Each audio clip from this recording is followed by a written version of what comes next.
പരം വിധിച്ചുമായിട്ട് ചൊങ്കിൽ നടക്കുന്ന സുജാത്ത് നാമുക്കുണ്ട് നാട്ടിലെ കഥയെന്നറിവുണ്ടോ നാളെ കിടക്കുന്ന ഖബറെന്ന ഭയങ്കര പാവപ്പെട്ട ഈ മനുഷ്യനെ സഹായിക്കാൻ സന്മനസ്സുള്ളവരെ നിങ്ങൾ മുന്നോട്ട് വരൂ. ഒരു ഭാഗം പറ്റ കുഴഞ്ഞിട്ട് വണ്ടിയിൽ വന്നിട്ട് ആണ് പരിപാടി. ഇതാ കണ്ടില്ല, ഇത് ഫിറ്റ് ചെയ്താണ്.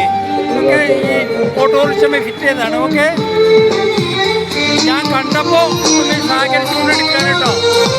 ഇഷ്ടജനങ്ങളെ വിട്ട് പിരിഞ്ഞ് കാട്ടിലേറി പോകുമ്പോൾ ഇഷ്ടജനങ്ങളെ വിട്ട് പിരിഞ്ഞ് കാട്ടിലേറി പോകുമ്പോൾ ഉറ്റവരെല്ലാം കരളും പൊട്ടിക്കരയുന്നുണ്ടകലുമ്പോൾ ഉറ്റവരെല്ലാം കരളും പൊട്ടിക്കരയുന്നുണ്ടകലുമ്പോൾ